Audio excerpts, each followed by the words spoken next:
Do you know that the common flea and tick medications, they can be seriously toxic to your cat? In fact, of all the toxins reported to poison control about cats, flea medications, they top the list. In this video, I'm going to show you how to avoid these serious complications. Secondarily, show you some great alternatives that are safe and effective for our cats. Are you looking to learn more about natural pet health and wellness? You've come to the right place. Click the link to subscribe to Veterinary Secrets. I'm having a brand new cat webinar and you're invited. In this webinar, I'm focusing on cat health and nutrition, specifically what food is best to feed your cat. Secondarily, the most important home remedies so that you can help your cat at home. How to choose a quality cat food, plus my top commercial foods. Why your cat is getting sick and what you can do about it. My top home remedies for feline urinary tract disease, diabetes, kidney disease, liver disease in our cats. What to never feed your cat. Human foods that are toxic. We're going to cover what cat vaccine schedule is best, natural parasite control, and what you can do about cancer. The webinar is happening Tuesday, October 22nd at 5 p.m. Pacific. You can click the link in the box below to sign up. This common flea and tick medication sold at a big box store, it could seriously harm your cat. While I was in practice, I saw many a cat that was poisoned by these topical flea and tick medications. In some cases, someone had inadvertently put on a medication meant for dogs on top of their cat, or you just thought, like, why don't you just put a little bit less of the medication on? Like, what harm can it do? But in some cases, it was specific flea medication meant for cats, still causing toxicity. Our cats have a very different metabolism than dogs, and when they're metabolizing some of these drugs, i.e. these flea medications, it's not quite the same. They cannot deal with that drug the same way your dog can. I would see these cats drooling, neurologic signs like trembling, seizures, difficulty walking, agitation, vomiting and diarrhea, in some cases serious seizures, and in serious cases, even leading to coma and death. Point being, you need to be really cautious of the flea meds for cats, especially the topical ones, because what happens is their cat can groom themselves, ingest all that medication, causing some serious clinical signs. So that being said, I want you to focus on many of the alternatives, only resorting to these conventional medications if you need to.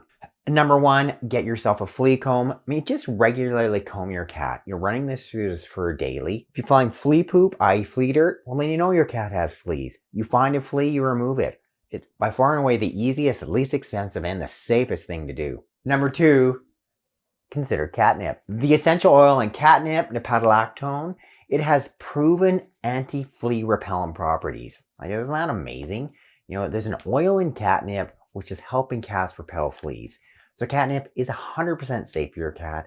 It can do him all good and no harm.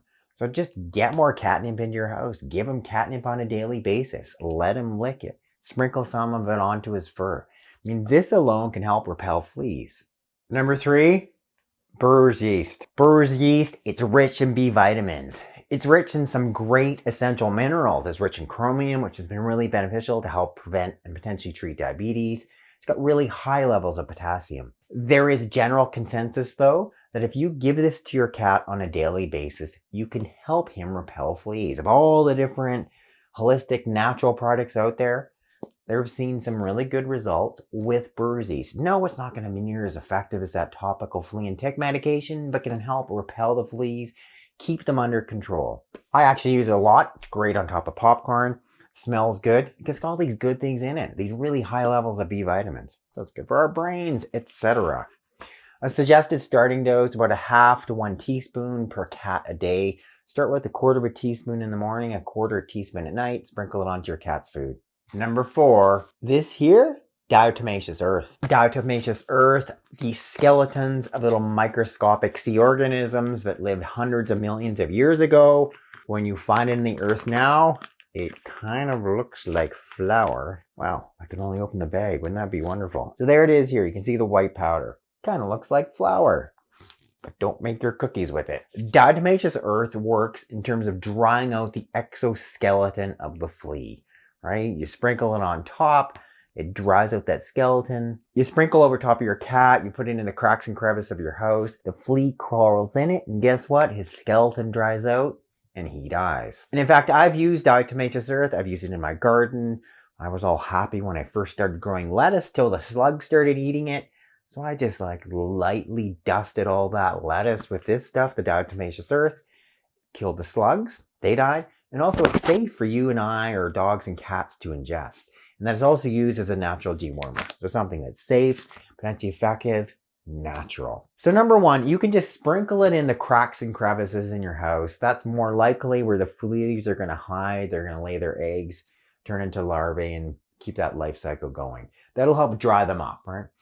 Secondary, you can also just lightly dust your cat with the diatomaceous earth, really lightly. And after you do that, use a flea comb to spread it through. But just knowing it really does dry the coat out is what I find. I've tried it on myself. My skin gets really dry. So what you want to do is try to minimize that, doing that once a week. But it's an effective natural flea insecticide, and it won't cause secondary side effects as seizures, trembling, etc. Number 5, a homemade safe and effective flea spray for cats. Number 1, we're using witch hazel with aloe. It has some flea repellent properties. It also is really soothing for the skin and helping treat any secondary skin irritations that we see as a result of the fleas. Second part of our spray, liquid coconut oil. Coconut oil has been well studied for an array of different things, but it has marked flea repellent properties. We're going to incorporate coconut oil into our flea spray, and it is 100% safe for our cats if they lick it. The third part of our spray, we're using probably the most proven oil that is flea repellent. This is neem oil. Comes from the neem tree in Asia, been well studied for its insecticidal properties. The big thing with our cats is they're very sensitive to any of the plant-based oils. So what we're doing is we're making it very dilute. It's in a 1% dilution. And when you have these oils in a 2% or less dilution, then they're considered safe. And that's the big takeaway here, is many of these flea sprays, they have far too high of a concentration, these so-called natural sprays. So it might be okay for dogs, not safe for cats. It needs to be 2% or less, and that's what our flea spray concentration of neem is going to be. Then the fourth part of our spray, this is lavender essential oil. Lavender has some antihistamine-based qualities, can help potentially decrease itching in the skin. Secondarily, as in many of the essential oils, it also has some flea repellent properties. But because it's an essential oil, we're making it extremely dilute for our cats. We're only putting in 10 drops. It'll make it less than 0.25% of the lavender oil. And when you have it at that dilute level, then it's safe for our cats. So that's the big thing here, is whatever topical spray you're putting on your cats, all those ingredients need to be in adequate safe levels. So number 1, they can potentially repel the fleas, but number 2, they're safe for your cats. Lavender essential oil, less than 1%, consider very safe. And it's going to be 0.25%. Number 1, witch hazel with aloe. We're going to put in 1/2 of a cup. Number 2, our liquid coconut oil, 1/4 of a cup, or about 60 mils.